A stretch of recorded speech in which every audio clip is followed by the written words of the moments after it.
The Arizona sun, a merciless god of brass and fire, had baked the blood into the alkali dust until it was just another shade of rust.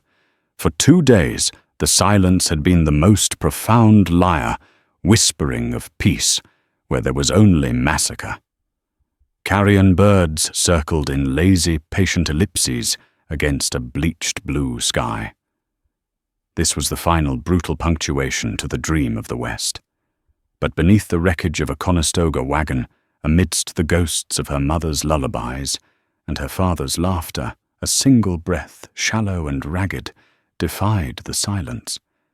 It belonged to Jocelyn Mayhew, and it was the first breath of a life she would have never chosen, a life that would soon be owed to a man who lived in the shadows, and a life that would carry the blood of the very men who had destroyed her world. The Mayhew family had measured their progress in the promises. Each turn of the wagon wheel was a promise of fertile land in the Verde Valley, a promise of a life carved from sweat and scripture. William Mayhew, a man whose hands were more accustomed to ledgers than reins, saw only the golden potential of the territory. His wife Mary saw a garden, a small whitewashed church, and sons who would grow tall and strong under an open sky. For their daughter, Jocelyn, 17 and filled with the quiet intensity of a poet, it was the promise of color, the deep vermilion of the canyons, the impossible turquoise of the sky, the shock of a desert primrose blooming against all odds. They were 3 days from the settlement at Prescott, traveling in a small, ill-advised party of 3 wagons. The lead guide, a man named Henderson with whiskey on his breath and greed in his eyes, had assured them the main pass was clear. He'd taken their money and pointed them toward a narrow, winding canyon, promising it would shave a week off their journey. The canyon walls rose on either side like ancient, slumbering gods, their faces carved by eons of wind and water. The air grew still, the heat trapped between the stone. The only sounds were the creak of the wagon axles and the lowing of the oxen. Jocelyn was sketching the jagged silhouette of the cliffs in her leather-bound journal when the first sound came. Not a gunshot, but a high, ululating cry that seemed to tear the fabric of the air itself. It was a sound of pure, primal fury. Before William could even reach for the rifle slung on the wagon's side, they were upon them. They came not on horseback, but on foot, pouring down the scree slopes like a tide of ochre-painted fury. They were Chiricahua Apache, their bodies lean and corded with muscle, their faces grim masks of purpose. This was not a raid for supplies. This was an extermination. The world dissolved into a cacophony of terror. The crack of rifles, the splintering of wood, the screams of men and women cut short. Henderson the guide was one of the first to fall, an arrow sprouting from his throat like a sudden ghastly flower. The other families were overwhelmed in seconds. Jocelyn saw her father stand his ground, firing his rifle twice before a warrior, his face a fearsome painting of black and white, brought a war club down in a sickening arc. Mary shoved Jocelyn under the wagon. "Stay hidden, child! Don't make a sound!" were her mother's last words. Through the spinning spokes of the wheel, Jocelyn saw her mother dragged out her simple calico dress, a flag of defiance, before she too was silenced. Jocelyn clamped her hands over her mouth, her mind a numb void of disbelief. She lay cramped in the dust, the smell of gunpowder and blood filling her senses. She heard the grunts and shouts in the Apache tongue, the brutal efficiency of their work. They were not lingering. This was swift, merciless vengeance for what she couldn't guess. A broken treaty, a reprisal for some forgotten atrocity committed by soldiers. In that moment, the reason didn't matter. Only the result did. A shadow fell over her. A pair of worn leather moccasins stopped inches from her face. She held her breath until her lungs burned, certain her hammering heart was a drum beating out her location. A hand reached under the wagon, grabbing her by the ankle. She was hauled out into the blinding sun, blinking at the face of her captor. He was young, no older than 20, but his eyes were ancient, filled with a hatred so pure it was almost beautiful in its intensity. This was the warrior who had killed her father. He held the bloodied club in his other hand. He said something to another man, his voice a low, guttural command. This man was larger, older. His name was Mangus. His face was a roadmap of scars and cruelty, and he looked at her, not as a person, but as an object, a spoil of war. He ripped the locket from her neck, a gift from her father, and tossed it aside. Then, as the younger warrior held her down, Mangus committed the final, unspeakable violation, his grunts of effort, a counterpoint to her silent, strangled sobs.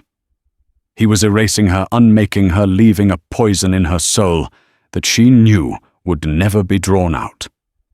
When he was done, he stood, spat on the ground beside her, and walked away. The younger warrior looked down at her, a flicker of something unreadable in his eyes, pity perhaps, or merely disinterest. He raised his club. Jocelyn closed her eyes, welcoming the end. She prayed for the swift, painless dark. The blow came a starburst of agony at her temple, and then, mercifully, nothing. The canyon fell silent once more, leaving the dead to the sun and the vultures.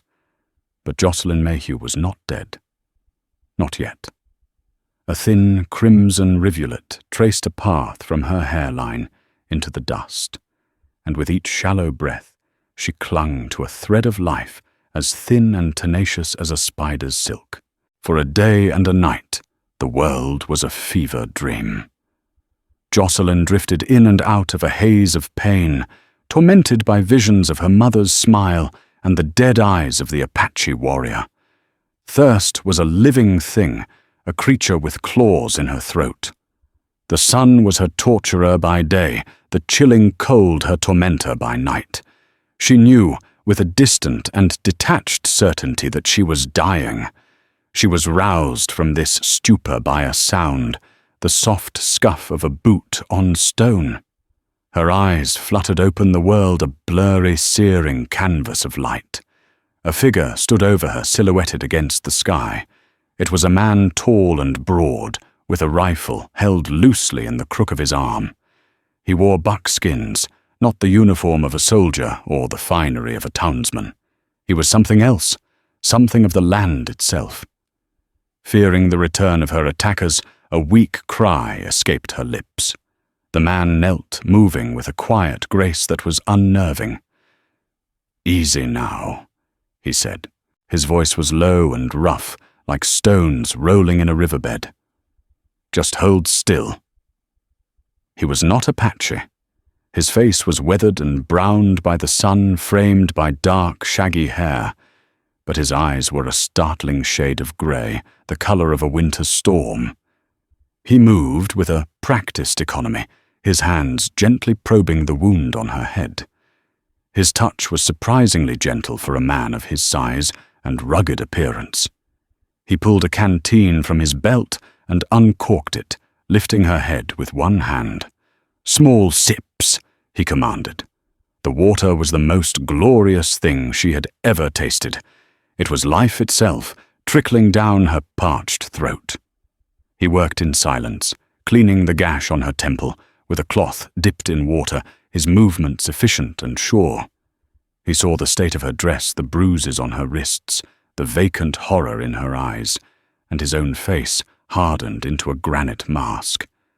But he said nothing of it. He did not offer platitudes or pity.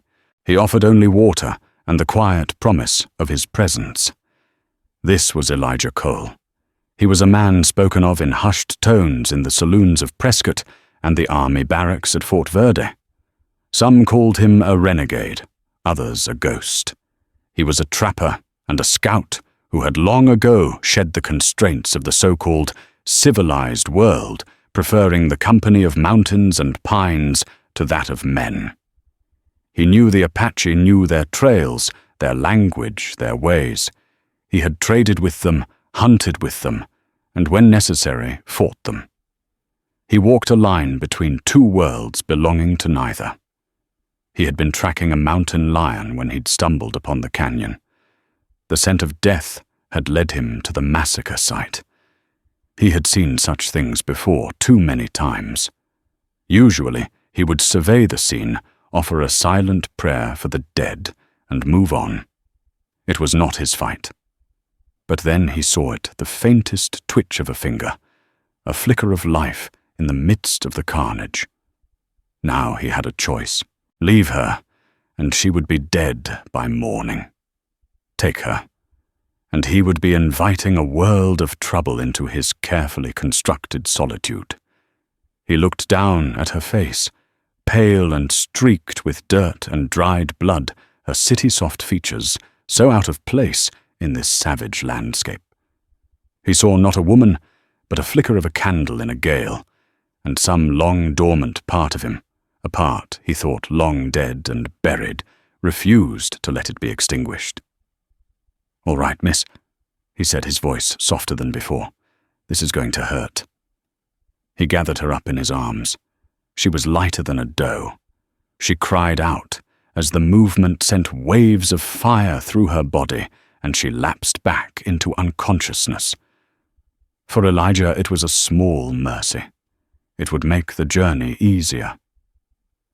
He carried her for miles up from the canyon floor through treacherous switchbacks and arid mesas toward the high country where the air was thin and cool. His destination was a place not found on any map, a small hidden cabin nestled in a grove of aspens, fed by a mountain spring. It was his sanctuary, the one place on earth he could be truly alone. For 3 days, Jocelyn was lost to fever. Elijah nursed her with a stoic patience. He boiled willow bark for the fever and applied a poultice of yarrow to her wounds. He spoon-fed her thin broth made from a rabbit he'd snared.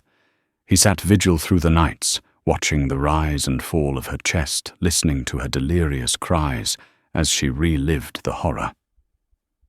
In those moments, he heard names, William, Mary, and pieced together the fragments of the life that had been stolen from her. On the 4th day, the fever broke. Jocelyn awoke to the sight of a rough-hewn log ceiling. The air smelled of pine smoke and brewing herbs. She was lying in a cot covered by a heavy buffalo hide. The pain in her head had subsided to a dull throb. She was weak, but she was clear-headed for the first time in what felt like an eternity. Elijah was sitting at a small table, meticulously cleaning his rifle. He looked up when she stirred, his grey eyes meeting hers. There was no artifice in his gaze, no expectation. "You're awake," he stated simply. Where am I?" she whispered, her voice a dry rasp. "My cabin," he said. "You're safe here." Safe. The word felt foreign, a language she no longer understood. She looked at this strange, silent man who had pulled her from the jaws of death. He was her savior, a rugged angel of the wilderness. But as she looked at him, a new and terrifying thought began to form. In this vast, empty wilderness, she was completely and utterly at his mercy. The first snows came early that year, a thick, silent blanket that sealed the high country off from the world below. For Jocelyn, the cabin became her entire universe. It was a small Spartan world, composed of the scent of wood smoke, the taste of venison stew, and the towering, silent presence of Elijah Cole. The days fell into a quiet rhythm. In the beginning, she was too weak to do much more than watch him. He moved with a purposefulness she found mesmerizing. Every action had a reason, from the way he split wood with an almost surgical precision to the way he stitched a tear in his buckskins. He spoke little, but when he did, his words were direct and carried weight. He never asked about the attack, and she was grateful for the unspoken pact. The horror was a locked room in her mind, and he did not force the door. As her strength returned, she began to contribute. She swept the packed earth floor, mended their clothes with the small sewing kit from her salvaged belongings, and learned to cook over the open hearth.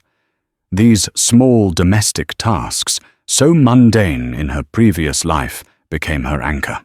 They were proof that her hands could still create not just tremble. They were two strangers bound by tragedy, living in an intimacy that would have been scandalous in any other circumstance. They ate their meals in silence, the crackle of the fire filling the space between them. Yet in that shared silence, a language began to develop. A look, a nod, a small gesture. When he would return from checking his trap lines, his eyebrows thick with frost, he would find a hot cup of chicory coffee waiting for him.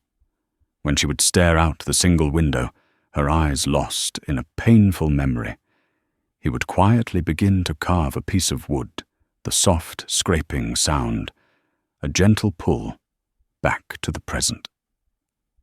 One evening, as a blizzard howled outside, he handed her one of his carvings. It was a small, intricately detailed meadowlark, its head cocked as if in mid-song. She traced the delicate lines of its feathers with her fingertip tears welling in her eyes. It was the first beautiful thing she had seen since the world had ended. "Thank you," she whispered. He just nodded, his gaze fixed on the fire. "My mother used to say they carried the souls of the good." It was the first time he had ever spoken of his family. The offering opened a small door between them. She began to ask questions first about the land, the names of the trees, the tracks of the animals in the snow. He answered her patiently, his knowledge of the natural world as vast and deep as her father's knowledge of accounting. Slowly she began to speak of her own past, not of the end, but of the beginning. She spoke of her home in Ohio, of learning to read Shakespeare with her father, of the simple joy of pressing flowers in her journal. She showed him her sketches, the pages filled with the faces of her family and the landscapes of a life that now felt like a dream. He listened, his stormy grey eyes, watching her with an unnerving intensity. He was a man who had clearly built walls around himself, thick and high, but she could see, in the subtle softening of his expression, the small cracks beginning to form. One night the nightmares returned with a vengeance. She awoke with a scream caught in her throat, the phantom touch of Mangus making her skin crawl. She was thrashing in the cot, caught in the throes of the memory. Elijah was there in an instant, not touching her, but kneeling by her side. "Jocelyn," he said, his voice firm but calm. "You're here. You're safe. It's just the wind." Her ragged sobs filled the small cabin. "I can't," she choked out. "I can't get clean." He remained there, a steadfast sentinel in the dark, until her sobs subsided into exhausted shivers. He rose, stoked the fire until it blazed brightly, and then sat in his chair, his rifle across his lap, watching over her until the first pale light of dawn crept through the window. He didn't sleep. From that night on, something shifted. The space between them, once filled with the cautious respect of strangers, now held a new and fragile tenderness. She found herself watching the way the firelight carved shadows on his rugged face, the strength in his hands. She saw not just a rescuer, but a man deeply wounded by his own past, a man who had sought solitude as a shield. He in turn saw the steel beneath her fragility.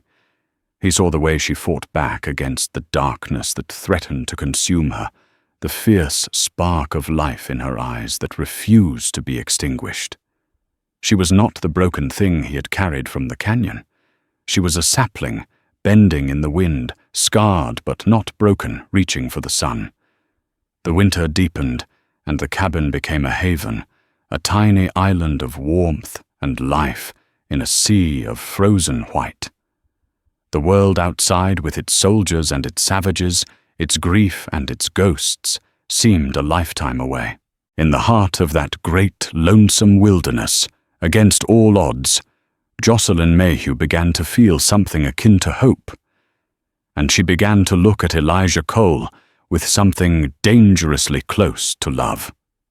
As the deep winter held its breath, a new disquiet settled within Jocelyn.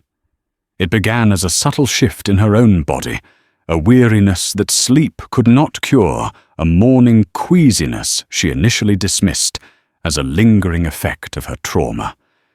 But the feeling persisted, growing more insistent each day.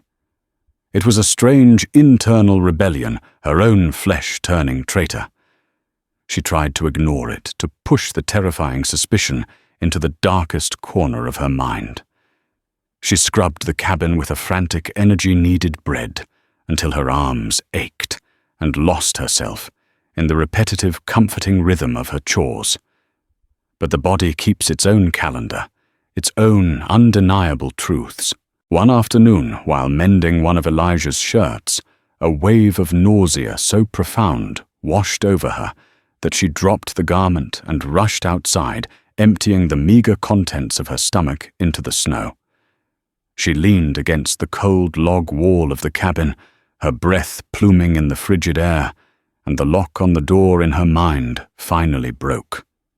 The dates, the timing, the inexorable biological certainty of it all crashed down upon her. The sickness was not an echo of her past trauma. It was a living, growing consequence of it. The child of Mangas. The thought was so vile, so monstrous that it stole the air from her lungs. This was not a child of hope or love. It was a parasite, a living monument to her violation, a continuation of the violence that had destroyed her family. It was Apache blood, the blood of her parents' murderer, taking root inside her. The beautiful, terrible irony was not lost on her. She had been saved from death only to become an incubator for the legacy of her destroyers. For days, she existed in a state of quiet panic. She became withdrawn, her tentative smiles vanishing the light in her eyes, dimming once more. She would stare into the fire for hours, one hand resting protectively, almost unconsciously, on her still flat abdomen, a gesture that was a mixture of horror and a nascent, terrifying instinct she couldn't name. Elijah noticed the change immediately. The fragile peace they had built between them was suddenly filled with a new, unspoken tension. He watched her, his grey eyes missing nothing, her untouched plates of food, her sudden pallor, the way she flinched when he came too near. He respected her silence, assuming it was another wave of grief, a shadow from the canyon returning to haunt her. He gave her space, retreating back into his own quietude. But the distance between them grew a chasm of her unspoken secret. Finally, she could bear it no longer. The secret was a poison, and it was killing her faster than any wound. One evening, the silence in the cabin was heavier than the snow on the roof. Elijah was sharpening his skinning knife, the scrape of steel on stone, a grating, rhythmic sound. Jocelyn sat on her cot, her hands clenched in her lap. "Elijah," she said, her voice barely a whisper. He stopped the sound, ceasing abruptly. He looked at her, his expression patient, waiting. "I am not unwell," she began the words, tasting like ash in her mouth. "Not in the way you think." She couldn't look at him. She stared at her own hands, twisting the fabric of her dress. "The sickness in the mornings, it is not from grief." He remained silent, letting her find her own way through the words. "By winter's end," she said the phrase, falling from her lips like a death sentence. "I will bear a child." She finally forced herself to look up at him. His face was unreadable, a mask of stone. She had expected shock, perhaps, disgust, pity even. But there was nothing, only a deep, unsettling stillness. "It is not yours," she added quickly, the words tumbling out in a rush of shame. It is from the canyon. From the raid. She had named the monster. It was out now, squatting in the small space between them, ugly and undeniable. She braced herself for his judgment, for the revulsion that would surely follow. He, the man who had saved her, who had shown her such tenderness. How could he look at her now, and not see a vessel for his enemy's seed? She expected him to turn away, to cast her out, to leave her to a fate she probably deserved. Elijah slowly placed the knife and the whetstone on the table. He stood not moving toward her, but turning to look into the fire. The flames danced in his storm-colored eyes. The silence stretched each second, a new turn of the screw in Jocelyn's soul. When he finally spoke, his voice was lower than she had ever heard it, a gravelly rumble that seemed to come from the very earth beneath their feet. "I know," he said. Jocelyn stared at him, bewildered. How could you?"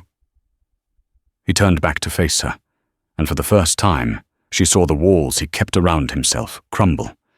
In his eyes was a pain so profound, so ancient, it dwarfed her own. "Because the man you described," he said, his voice raw with a history she couldn't comprehend. "The one they call Mangas. I know him, and I know the blood that runs in his veins." The name Mangas hung in the air between them, thick and suffocating. Jocelyn stared at Elijah, her mind struggling to connect the man who had saved her with the monster who had brutalized her. "You know him." She repeated the words, a hollow echo of her shock. Elijah moved away from the fire, pacing the small confines of the cabin like a caged wolf. The stoic calm he perpetually wore had been stripped away, revealing a raw, agitated energy beneath. "Know him?" He scoffed a bitter, humorless sound. "I knew his father. I knew his wife.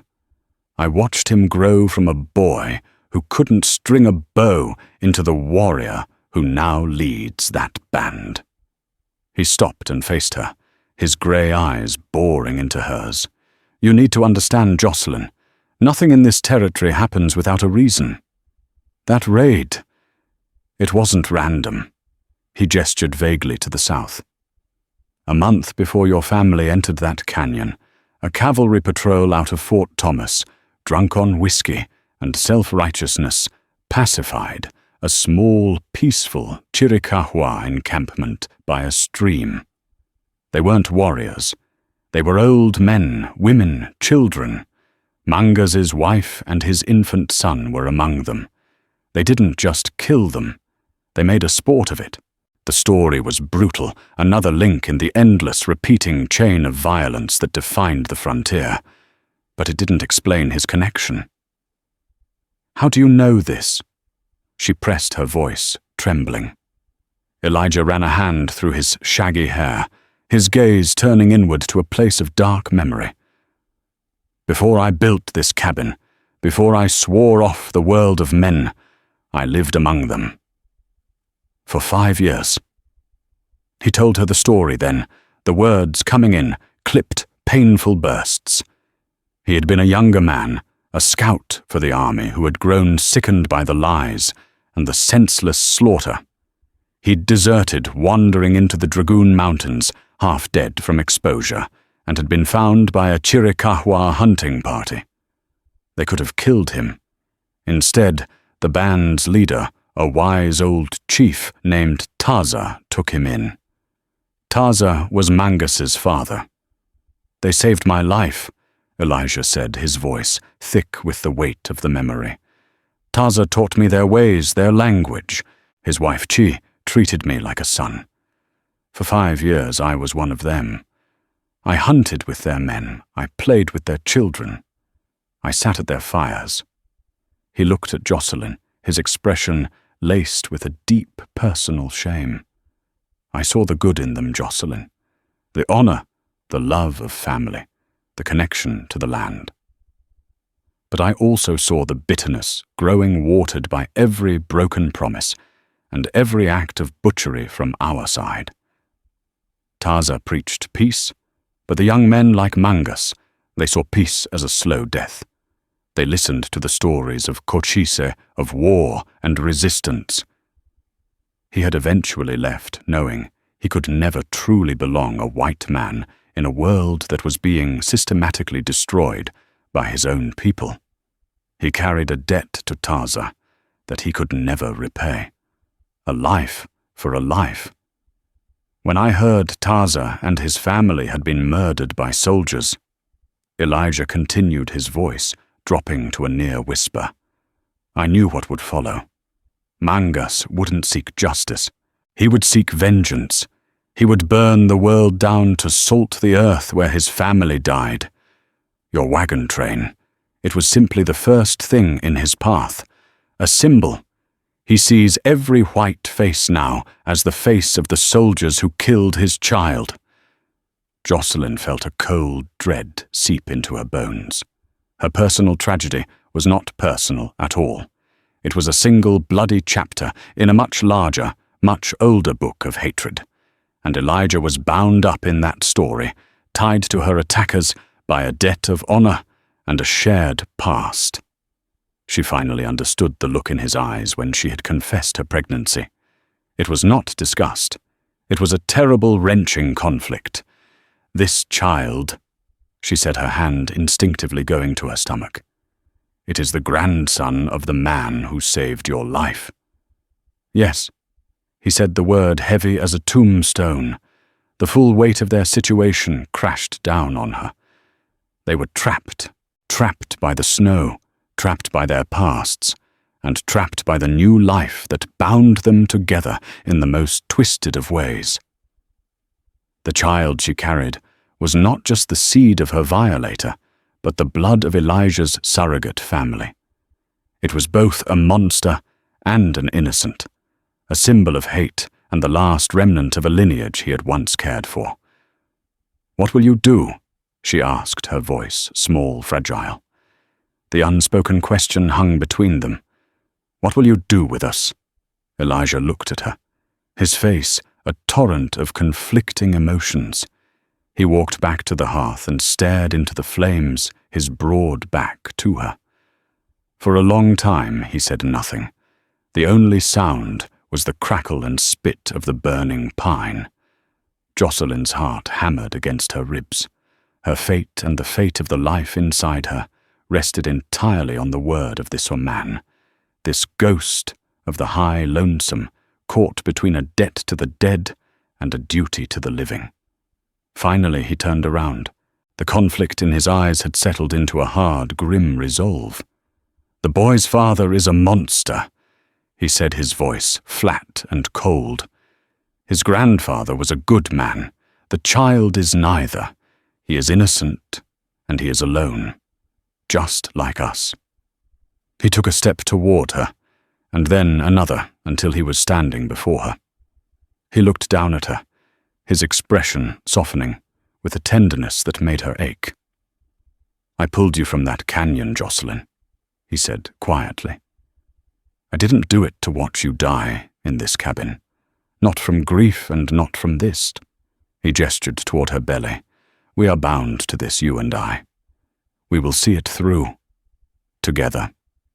He didn't say he loved her. He didn't offer empty promises of a happy future. He offered something more vital, more real. He offered his protection. He was choosing her. He was choosing this unborn child. He was choosing to stand against the ghosts of his past and the coming storm he knew the spring would bring. In that moment, Jocelyn Mayhew made a choice as well. She would not let the horror of the child's conception define its life or her own. This child, this impossible, tragic miracle was now all she had left. It was a part of her. And with Elijah by her side, she would fight for it. She reached out and took his hand, her small fingers lacing with his. His hand was calloused and strong, and for the first time since the raid, she did not feel utterly alone. The winter broke late with a series of false springs and retreating snows. As the days lengthened and the streams began to swell with meltwater, the fragile peace of the cabin began to fray. The world was waking up, and with it its dangers. Elijah grew more watchful, his periods of silent contemplation replaced by a restless vigilance. He spent hours on the ridge, overlooking the cabin, scanning the valleys below his rifle, never far from his hand. Jocelyn, now visibly pregnant, felt the change as well. The coming child was a constant physical reminder of their precarious situation. Every flutter of movement within her was both a small miracle and a terrifying omen. The love she was beginning to feel for Elijah was a bright, warm flame in the center of her being, but it was surrounded by the cold shadows of fear. Their first intrusion from the outside world came not from the Apache, but from a white man.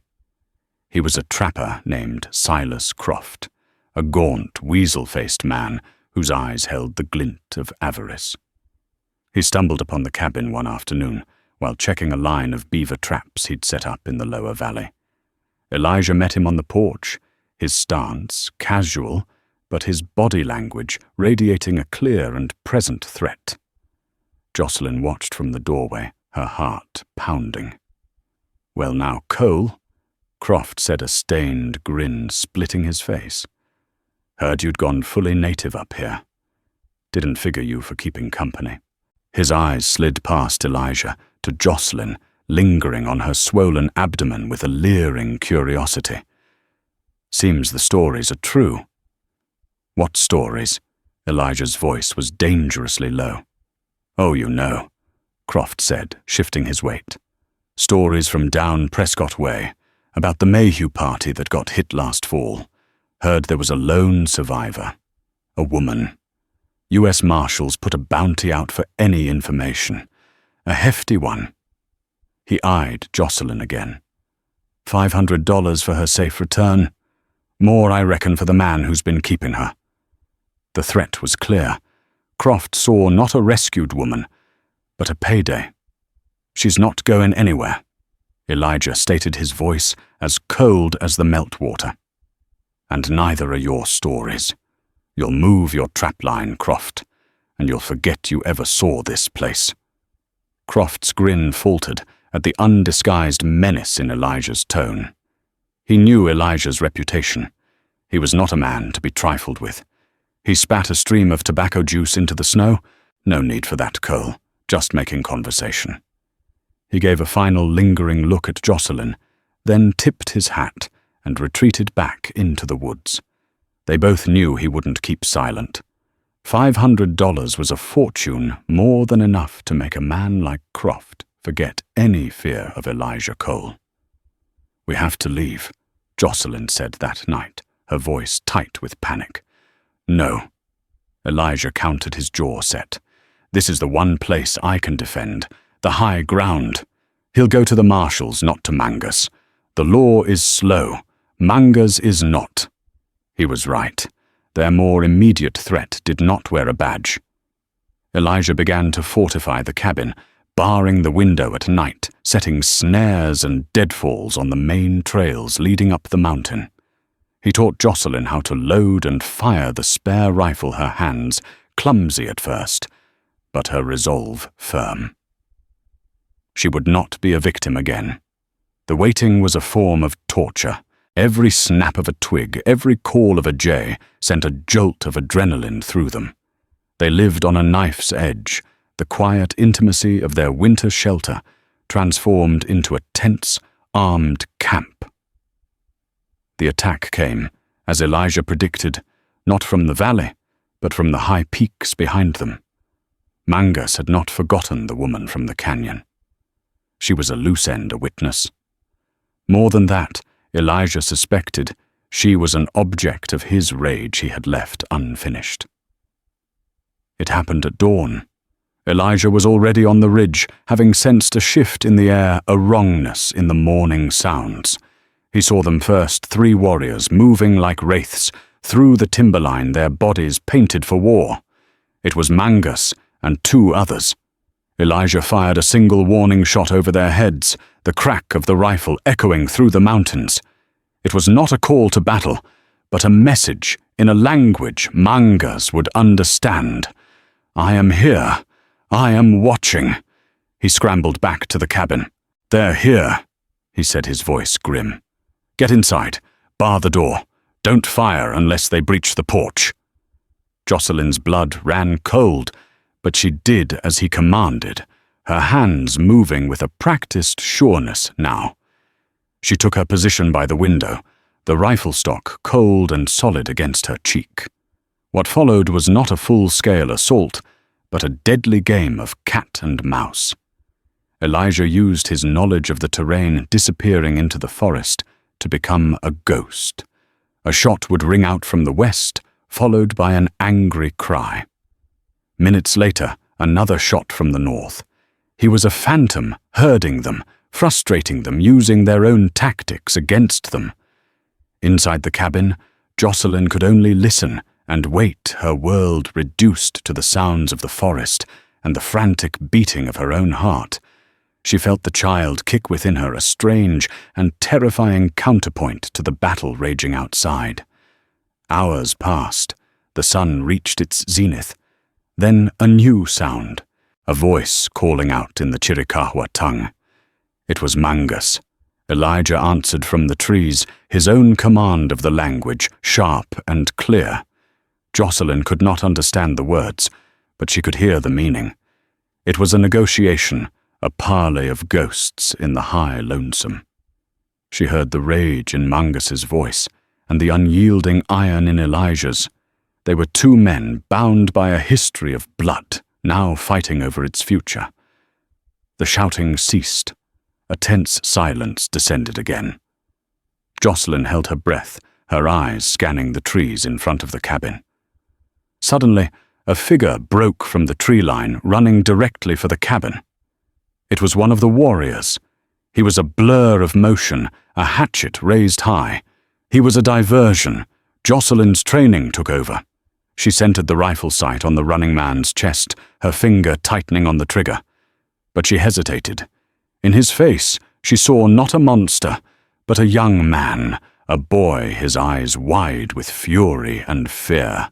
He was the same one who had held her down. In that split second of hesitation, another shape emerged from the side. Mangas.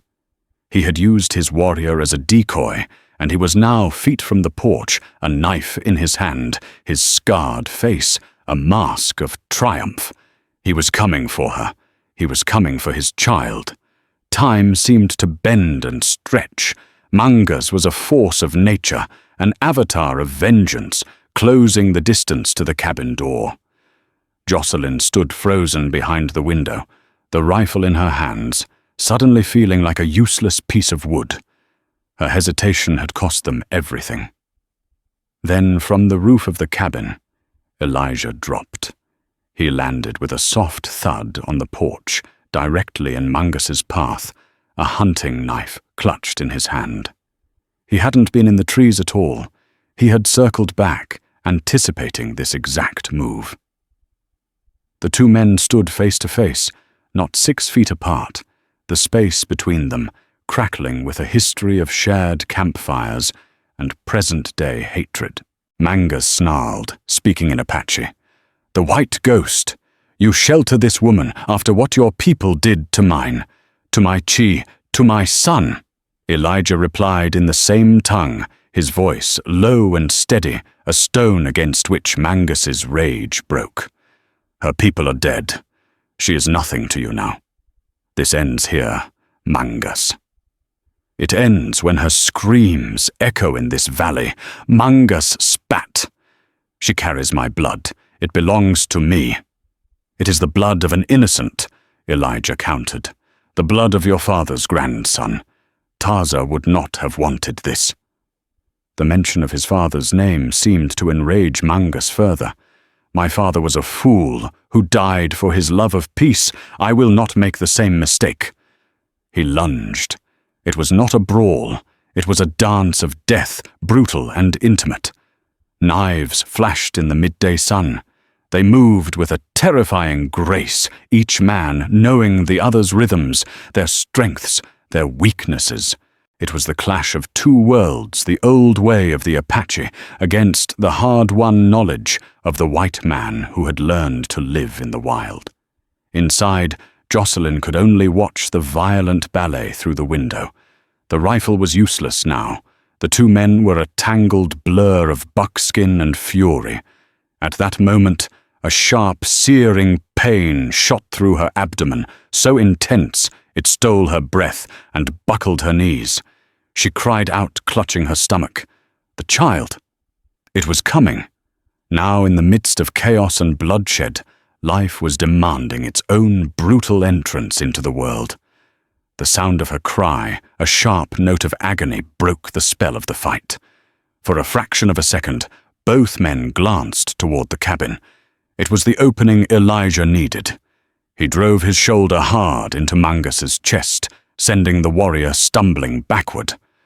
Elijah didn't press the attack with his knife. Instead, he drove his fist into the side of Mangus's head, the same spot where Jocelyn had been struck months before. Mangus crumpled to the porch, dazed. Elijah stood over him, his chest heaving his knife at the warrior's throat. The fight was over. He could end it. He could kill the man who had violated Jocelyn, the man who had brought this reign of terror upon them. Justice demanded it. Vengeance screamed for it. But he looked at Mangus's face, and he saw not just the killer, but the grieving husband and father. He saw the boy he had once known, and he saw the face of Taza. Another cry came from the cabin, this one more desperate. Elijah made his choice. He pressed the blade just enough to draw a thin line of blood on Mangus's throat. "It is finished," he said in Apache, his voice filled with a final terrible authority. "She is under my protection. The child is under my protection. They are my blood now. If you ever come back, I will not hesitate. Go. Grieve your dead. But do it far from here." He stood up and backed away, his knife still ready. Mangus lay on the porch for a long moment, his hand going to the cut on his neck. He looked at Elijah, his eyes filled with a complex mixture of hatred, defeat, and a flicker of something else, a grudging respect. He rose slowly to his feet, gave one last long look at the cabin door, and then turned and melted back into the forest without a word. The remaining warrior had already vanished. Elijah burst into the cabin. Jocelyn was on the floor, her face pale with sweat, her body contorted in the throes of labor. The world outside the fight, the fear, it all vanished. There was only this room, this woman, and the life that was fighting its way into the world. He was no midwife, but he was a man of the earth. He had helped birth calves and foals. He moved with a sureness, born of necessity, boiling water, tearing strips of clean linen. He held her hand, whispering to her, his voice, the calm anchor in her storm of pain.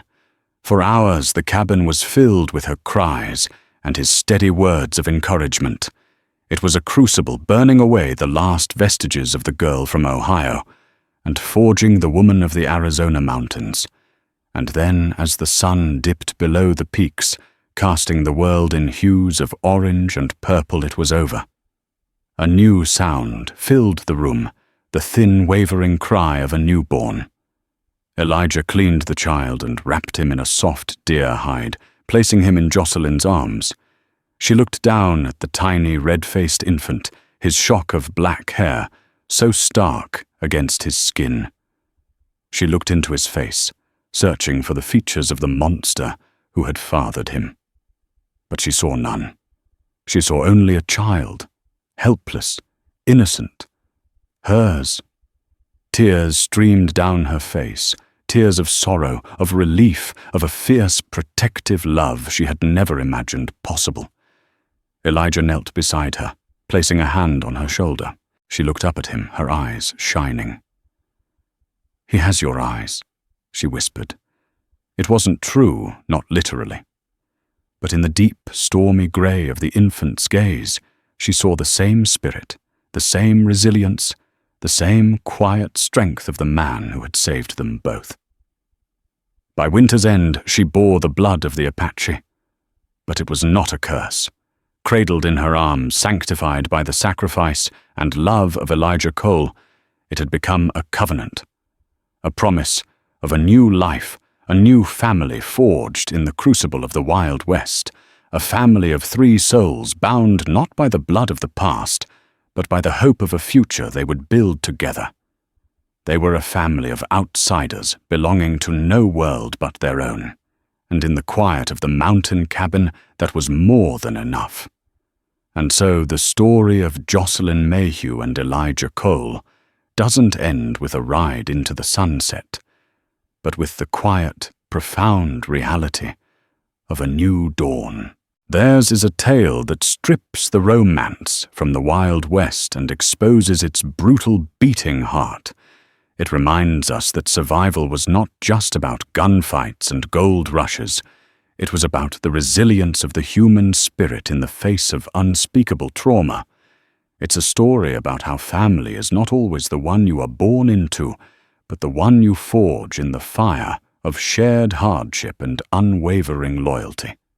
The blood the child carried was a fact of his birth, but the love that would raise him became his truth. Their future remained an unwritten chapter on a wild and unforgiving frontier, a testament to the idea that even in the harshest of lands, hope can find a way to take root.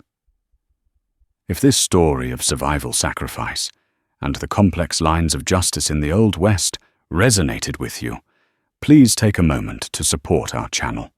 Hit that like button, share this video with someone who appreciates a story with real grit, and most importantly, subscribe and turn on notifications. We have many more tales from the dusty trails to share with you. Thank you for listening.